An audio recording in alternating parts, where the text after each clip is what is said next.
ধন্যবাদ জানাচ্ছি বাংলাদেশ ইসলাম চট্টগ্রাম জেলা রোবারকে আমাদেরকে 35তম জেলা রোবার মধ্যে আয়োজন করার জন্য। প্রথমত আমার কোনো অভিজ্ঞতা ছিল না, এটা হচ্ছে আমার প্রথম কোর্স। সেই হিসেবে কলেজ থেকে বলছিল ভাইয়ারা যতটুকু সম্ভব শেখার চেষ্টা করবা এবং সবার সাথে ভালো ব্যবহার করবা, আইন শৃঙ্খলা মেনে চলবা এবং সবার সাথে বন্ধুত্ব করার চেষ্টা করবা। সেরকমই করছিলাম। প্রথম দিন থেকে অনেকজনের সাথে বন্ধুত্ব হয়েছে। স্যাররাও আমাদের সেশনগুলো অনেক সুন্দরভাবে নিয়েছে। রুহুল আমিন স্যার আমাদেরকে অনেক সুন্দরভাবে সেশনগুলো কমপ্লিট করেছে, বিভিন্ন কবিতার মাধ্যমে, গানের মাধ্যমে। ম্যাডাম টেক্সলা ম্যাডাম অনুপস্থিত ছিল, ক্যাম্প ফায়ারে ক্লাসটা নিতে পারে নাই। ম্যাডাম ওদেরকে বলছে আমরা ক্যাম্প ফায়ারে ক্লাসটা নিতে পারি নাই। ম্যাডামের ক্লাস অনেক মিস করছি, আগামীতে ম্যাডামের ক্লাস চাই আমরা। তারপর স্যার ছিল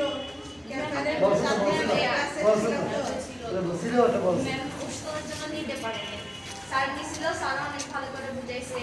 তারপর হচ্ছে আফাজ স্যার অনেক ভালো ছিল, হান্নান স্যার অনেক ভালো ছিল। স্যার আমাদেরকে অনেক ভালোভাবে উচ্চতা পরিমাপ অনুমান পর্যবেক্ষণ অনেক ভালোভাবে শিখাইছিল কালকে। তারপর আমাদের মাননীয় উপস্থিতরাও অনেক আমাদের সাহায্য করেছে বিভিন্ন দিক দিয়ে, যাতে আমাদের কোনো সুযোগ সুবিধার অভাব না হয়। পানির ব্যবস্থাও ভালো ছিল, কিন্তু আমাদের স্যানিটেশন ব্যবস্থা নিয়ে একটু আমাদের কষ্ট হয়েছে। তারপর খাবারের ব্যবস্থাটা নিয়ে আমরা একটু কষ্ট করেছি। আর রুমে মশার উপদ্রব বেশি ছিল, যার কারণে আমাদের রাতে অনেক কষ্ট হয়েছিল মশার জন্য। তারপরে আর কি আমাদের সবার সাথে অনেক বন্ধুত্বপূর্ণ হয়ে গেছে। আমাদের দলের অনেকের সাথে হচ্ছে আমার অনেক পরিচিত হয়ে গেছে, ওরা একদম ক্লোজ। বলতেছে যে আমরা যাওয়ার সময় কান্না করে দেবো, এরকমই অবস্থা। আমাকে অনেক গিফট দিছে ফ্রেন্ডরা, বলতেছে যে মানে এটা স্মরণ দিয়ে রাখলেও যদি অঞ্চল মোড়ে আমাদের যাওয়ার সৌভাগ্য থাকে ওখানে মানে দেখা হবে ওই রকম। তো সেক্ষেত্রে সবাইকে ধন্যবাদ জানাচ্ছি আমাদেরকে এত সুন্দর একটা কোর্স উপহার দেওয়ার জন্য। এবং আমরা চাইবো যে আমাদের যেসব অসুবিধাগুলো এই কোর্সে হয়েছে পরবর্তীতে আমাদের যে জুনিয়র যারা আসবে তারা যাতে এই অসুবিধাগুলো আর ফেস না করে। তারপর আমাদের ভলান্টিয়ার আপু বা ভাইয়ারা ওরাও অনেক আমাদেরকে সাহায্য করেছে। মাটি আপু থেকে আমরা প্রকাশ করেছি, হ্যাঁ, কিন্তু আপু আবার পরে আমাদেরকে বলছিল আমি যে ভালোর জন্য পোকা দিয়েছি, বাট তোমরা এটাকে আমি যে মাপটা ছাড়াই দিলাম সেটা বলি না।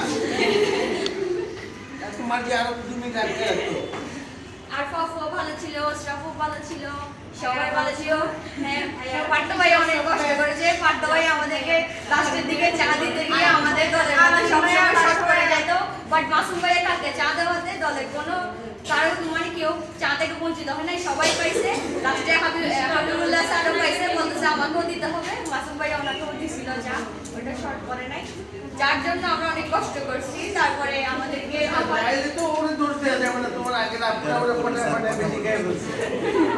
আফাজ স্যার আমাদেরকে স্লোগান দিয়েছিল যদি তোমাদেরকে চা দেওয়া না হয় আসো আমরা সবাই মিলে স্লোগান দিই স্যারদের কান পর্যন্ত পৌঁছে চা দেওয়ার জন্য। এরকম অনেক স্যাররা অনেক ফ্রেন্ডলি ছিল, আমাদেরকে শাসন কম করেছে বাট আনন্দ বেশি দিয়েছে আমার মধ্যে, যেটা বলতে চাই। তো আশা করি সবার ভালো লাগছে। আর আমার দলের আমার কোনো ব্যবহার যদি আপনাদের খারাপ লেগে থাকে তাহলে আমি আমার অন্তর থেকে আপনাদের কাছ থেকে ক্ষমা প্রার্থনা করছি, আমাকে ক্ষমা করে দিয়েন। আর অন্যান্য উপদলের চেয়েও বলতেছি আমার কোনো ব্যবহার যদি আপনাদের খারাপ লেগে থাকে তাহলে অবশ্যই আমাকে ক্ষমা করে দিবেন। এবং এখানে আমরা সবাই শিখতে এসেছি, আমরা শিখে যাব, এটাই হচ্ছে আমাদের প্রধান লক্ষ্য। আসসালামু আলাইকুম।